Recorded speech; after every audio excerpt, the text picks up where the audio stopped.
I'm Ferlin Brown. I'm the commercial director for Safeen Group, which is part of the 80 ports portfolio. I've been in the towage industry for over 15 years now, almost a decade with Smith Nalco, and I've started with Safeen back in 2022. So, yeah. Great. Yeah. So you had a very interesting presentation today. You've done a technical paper looking at fleet renewal and the expansion of the tug market. Could you give us maybe an overview, some of the highlights, challenges that you sort of highlighted in the paper? Absolutely. So, I mean, like I mentioned, the Middle East is a diverse landscape, and we've noticed a stark difference between the age profiles in various jurisdictions, specifically the bigger GDP countries. You know, and that's really there is definitely a demand for modernization, and I believe the reason why they've not renewed in a long time is mainly because of the mentality or the mindset, 5 years or 10 years ago, right? And that a lot of that has changed. We see that there's a lot more private partnership initiatives that are driven towards the Middle East. I mean, the Middle East, in the last 2 years, the IPO market is booming. Right? Everybody knows that the only IPO market that is doing well is the Middle East, right? So clearly, the only way forward is to trying to be agile as opposed to getting stuck in bureaucratic, decision makings, which could take time. Right? We've seen that is a major driver, where more privateers are coming on to play on the bigger jurisdictions in the region. There are some examples where they have managed to maintain a younger fleet with embracing international companies, and they've been doing quite well by strict contract structures that they have. So that should cascade around the region for the age to improve drastically, coupled with, let's say, the Middle East has never been a shipbuilding market, leave alone tug building, right? So we've got the local labor force that is not that,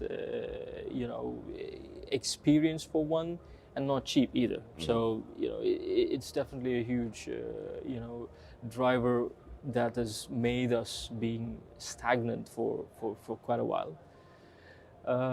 But yeah, I mean, we see the future is bright for sure for the Middle East. We see a lot more private initiatives that the governments are encouraging. So we definitely will see a lot more, a better Middle East 10 years from now, for sure. Yeah, so change is coming. Yeah. You mentioned, partnerships internationally happening. I'm curious, what do you foresee in terms of the impact of lead times on freshening the tug fleet, and how quickly will that cascade sort of take effect across the region, do you think? That's a very good question, to be honest. It's what started with COVID-19. We've never seen any better. I mean, we're still around 20 months before you could get a hold of a tug, ex-shipyard that is, excluding the mobilization. So, I mean, there are many factors to it.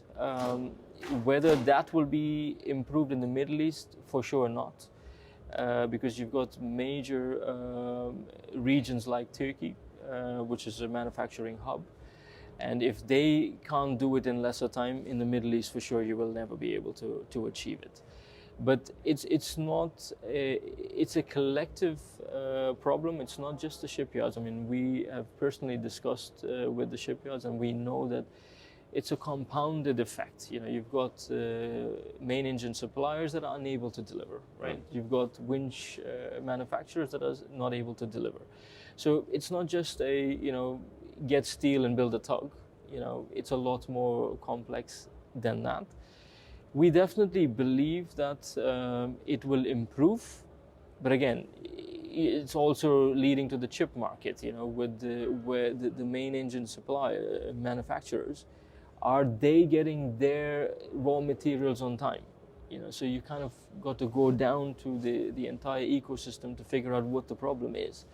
And we know that there is a delay with several suppliers, but it's not entirely in their hands as well, right? So, and I believe as we come out from COVID, which we've already 4 or 3 years into it, we believe it will improve, but the demand is not getting any lesser, right? So you've got that effect where you've got everybody transitioning into LNG, which is the fastest way forward. And we know that there are at least 40 LNG projects that will come live in the next 3 to 5 years, right? So what demand you have now is only just going to increase, So will this, resolve the problem? We don't know. I don't have a crystal ball, and I don't really know whether the main engines manufacturers can deliver.